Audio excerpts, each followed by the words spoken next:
Canvas ICT ইনস্টিটিউটের Microsoft Excel কোর্সের এই পর্বে আপনাদের স্বাগতম। আমাদের এই পর্বের ক্লাসের বিষয় কিভাবে আপনি মাইক্রোসফট এক্সেলে একটি ক্যাশ মেমো তৈরি করবেন। চলুন তাহলে আজকের পর্বটি শুরু করা যাক।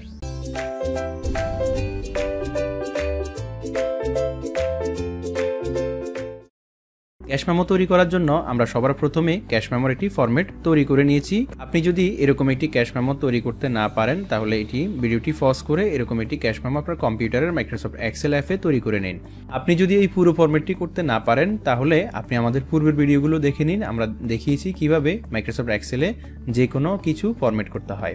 এরপরে আমরা প্রথমে এই বিষয়গুলো একটু ভালোভাবে বোঝার চেষ্টা করব। আমরা একদম সবার প্রথমে লিখে নিয়েছি কাস্টমার নেম। আমরা যে কাস্টমারকে এই ক্যাশ মেমোটি প্রদান করব তার নাম আমরা এই ঘরে লিখে নিতে পারি। এরপরে তাকে আমরা যে ক্যাশ মেমোটি দিব সেই ক্যাশ মেমোর নামটি আমরা লিখে নিলাম। আমার ক্যাশ মেমো থাকবে, আমরা অনেকগুলো মেনু দিয়ে সাজিয়ে নিয়েছি। আমার প্রথমেই থাকবে সিরিয়াল, তারপরে থাকবে আইটেম মানে আমার পণ্যের নামগুলো, তারপরে থাকবে ইউনিট প্রাইস প্রতিটি পণ্যের দাম, তারপরে থাকবে কোয়ান্টিটি আমার থেকে কাস্টমার কতগুলো পণ্য নিল সেই পরিমাণ, তারপরে যে প্রতিটি দাম থাকবে সেই দামের সাথে যতগুলো নিল দুটো মিলিয়ে টোটাল কত টাকা আসে সেটি আমরা এখানে লিখে নিব। এরপরে আমি যদি পণ্যে কোনো ডিসকাউন্ট দিয়ে থাকি সেই ডিসকাউন্ট হার এবং আমার মোট মূল্য থেকে কত টাকা ডিসকাউন্ট আসলো সেটি। এরপর আমরা এখানে নেট প্রাইস বের করব। নেট প্রাইস হচ্ছে আমার পণ্যের টোটাল দাম, আমি যে টাকাটা ছাড় দিব তা বাদ দিয়ে যে টাকাটা থাকবে সেটি হচ্ছে আমার নেট প্রাইস। এরপর আমরা বের করব টোটাল সবগুলো নেট প্রাইস অথবা সবগুলো পণ্যের মোট মূল্য কত, আমরা সেটি এখানে বের করব। তো যেহেতু আমার কাস্টমার 500 টাকা করে আমার থেকে 5টি ব্যাগ কিনবো, তাহলে আমি বের করব টোটাল 5টি ব্যাগের দাম মোট মূল্য কত। তো আমরা এটি সমাধান করার জন্য সবার প্রথমে ইকুয়েশন সাইন দিয়ে নিব। এরপর আমরা এই যে এখানে থাকা 500 যে ঘর আমাদের ইউনিট প্রাইসের প্রথম ঘর আমরা সেটি সিলেক্ট করে নিব।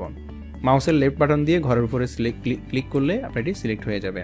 আমরা জানি গুণ করার জন্য কিবোর্ডে থাকা স্টার চিহ্নটি হচ্ছে আমার মাইক্রোসফট এক্সেলের গুণ চিহ্ন, আমরা সেটি দিয়ে নিলাম। এরপরে আমার যে পণ্যের পরিমাণ সেই ঘরটি আমরা ক্লিক করে নিলাম।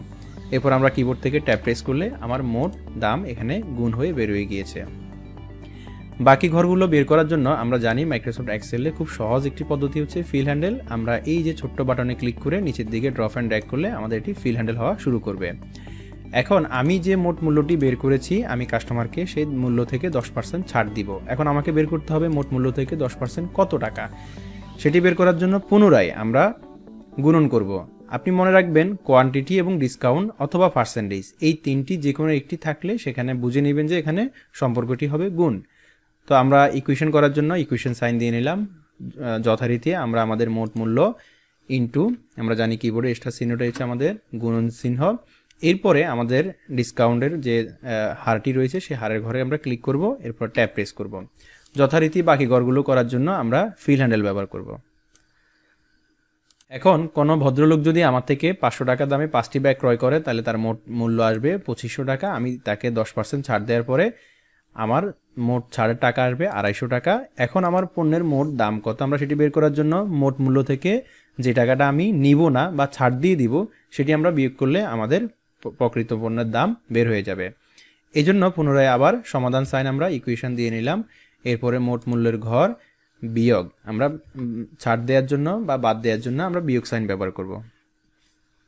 এরপরে টোটাল ডিসকাউন্টের ঘর আমরা সিলেক্ট করে ট্যাব প্রেস করে দিলাম। যথারীতি বাকি ঘরগুলো বের করার জন্য আমরা এখানেও ফিল হ্যান্ডেল করব। এরপরে এই সবগুলো পণ্যের যে নেট প্রাইস রয়েছে যেই টাকাটা আমাকে আমার ক্রেতা প্রদান করবে সেই টাকা টোটাল কত আসে সেটি বের করার জন্য আমরা এই বক্সে লিখব। তা আমরা জানি মাইক্রোসফট এক্সেলে একাধিক সংখ্যা যোগ করার জন্য সাম ব্যবহার করতে হয়। সমান সমান SUM সাম ট্যাব। এরপরে আমরা এই যে এখান থেকে ধরে এটি পুরোটা সিলেক্ট করে দিব। এরপরে যথারীতি আবারও আমরা ট্যাব ইউজ করব। আমাদের পণ্যের প্রকৃত যে মূল্য 17,614 টাকা তা বের হয়ে গিয়েছে। আজকের ভিডিওটি এই পর্যন্ত। আগামী ভিডিওগুলো দেখার প্রত্যাশায় আল্লাহ হাফেজ।